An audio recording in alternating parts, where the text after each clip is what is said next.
Hi everybody, this is Tina from Tina's Messy Crafty Life. How are you? I hope you're good. I hope you're having a wonderful time. I'm here with hashtag 12 Weeks of Christmas 2022. This collaboration is hosted by B&D Crafts and More and Kelly Creative Dreams. It is week 7. That is November 13th.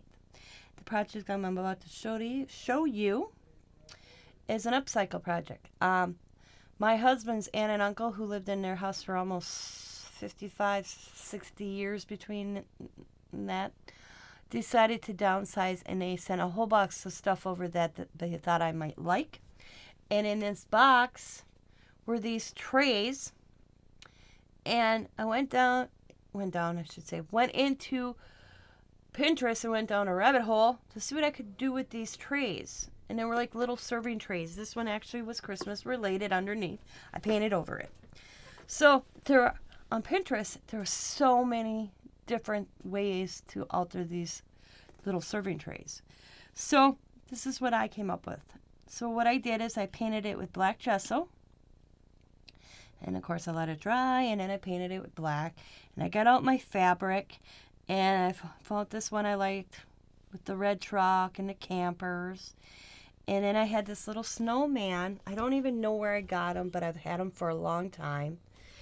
And I used I believe they call this type of print buffalo print, but I'm not positive.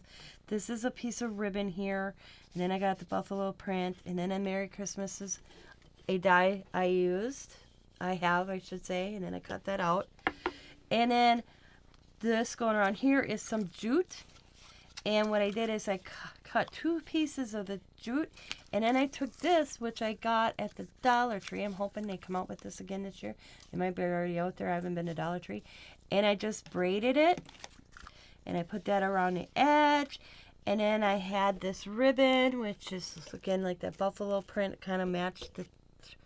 And then I had this ribbon with snowman, and I just made a bow.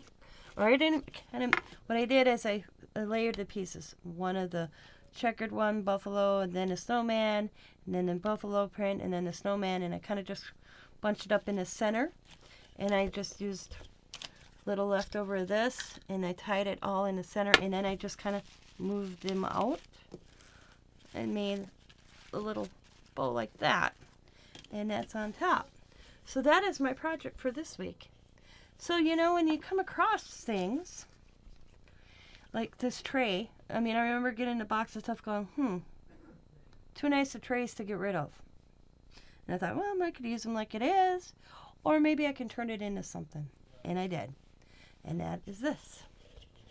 And I will put a hanger on it. And what I do for a hanger, and I'm going to show you right on this video, is I find the center, and I take this is off a soda can, a Pop Top, and I would find the center, and I would put the Pop Top like this. And if this little thing right here breaks off, that's fine. You can break it off. So you have the Pop Top. Say that's the center. Get your Gorilla Glue, hot glue, and just glue it. And let it dry, and then you have a little tab to hang it. So, and I will do that later because I have to measure. I just wanted to show you that real quick. But so this is this week's project, everybody. I didn't paint the back. I did paint the edges, though. It's because when you hang it up, you're not going to see the back. So I want to thank you guys for watching. I hope this inspires you to maybe like, oh my God, I got a bunch of those. Why didn't I think of that? Because, I knew I was going to use it as a canvas. Basically, I used the tray as a canvas. I just didn't know what I wanted to do with it. So I kind of just went down the Pinterest rabbit hole. Kind of saw all sorts of them and went, I can do that. I got some of that. I'm going to do that. And it's different. It's kind of similar but different than ones I kind of got. I found 4 I really liked. So I kind of incorporated 4 different ones into mine. And I don't see that as a big deal to get some inspiration from somewhere and make it your own. So I want to thank you guys for watching. As always, be happy, be kind, be safe, be funny, be crafty, and bye for now, everybody. Have a good day.